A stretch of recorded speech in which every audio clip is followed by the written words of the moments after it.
I think both teams making it really hard on each other.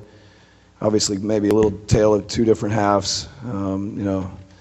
What they were able to do in the second half. Luckily, we had a little bit of a cushion from the first and made enough plays down the stretch. But it's a competitive game, a lot of stops.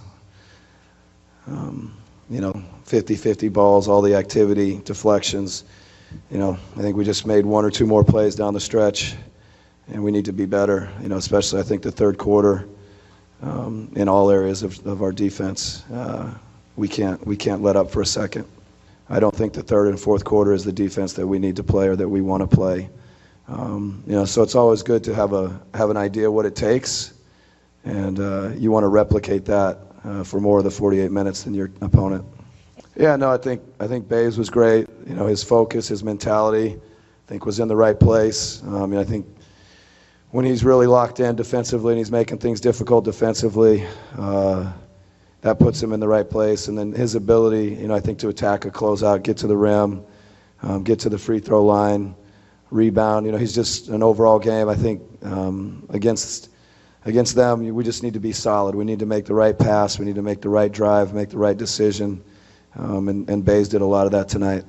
We tightened up the rotation a little bit as the game got closer. I thought Jeff was really playing well tonight, and Al. So rode those guys a little bit longer, a little bit more. And I think the bench has been good for us all year. Some of them, I think it's still, the playoffs are still somewhat new, understanding how physical you have to be, how every play. But it's great. I think, Mike obviously played well. I thought Tabo gave us a lot of good possessions, good minutes.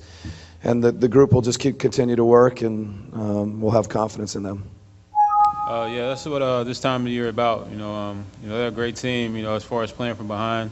You look at their last regular season game, down huge to Miami, come out in the third quarter, make it interesting. And they have some blue-collar guys over there that I really respect. They're not going to quit, and they kept fighting. Jay Crowder is a huge leader for them. He was in the huddles. You can hear him on the court just being vocal, just telling them they had a chance. And Isaiah Thomas is a killer, and he's not going to stop. And it's just big for us to kind of show that resiliency when things aren't going your way. They start hitting shots late, and we got a little erratic. But that playoff experience from last season, it always comes back in certain moments, and it was huge for us tonight. When they were making shots, this time of the year, big-time players make big-time plays.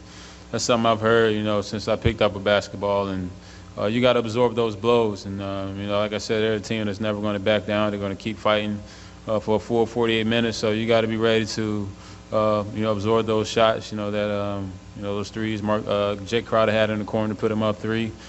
Instead of panicking, looking around, we just, get back in our set and continue to run our offense and, trust and believe in, all the hard work we've done to this point. And last year was, a great run for us, Eastern Conference Finals. And, going that deep, it does. Most people say it's a different year, but experience sometimes beats talent, and us going that far really helps us out. Yeah, one thing that got me into the league, something I've always been able to do is, put pressure on the rim, driving guys. I've been blessed to have tremendous athleticism, and learning how to use it. Earlier in the year I was falling in love with this jump shot that I've been working so hard on, but my calling card is getting to the rim, and they shift hard, off me, and the only guy they respect really is Corver. And Jeff does such a great job of, getting in the middle of the paint and kicking it out. So if I see a crease, I like to attack it. And if I can, get to the line, it really helps the team and opens everything up. And Al, he came over out of nowhere, and I didn't even have time to get my hands up. So I kind of over-exaggerated it, but, we're just having fun.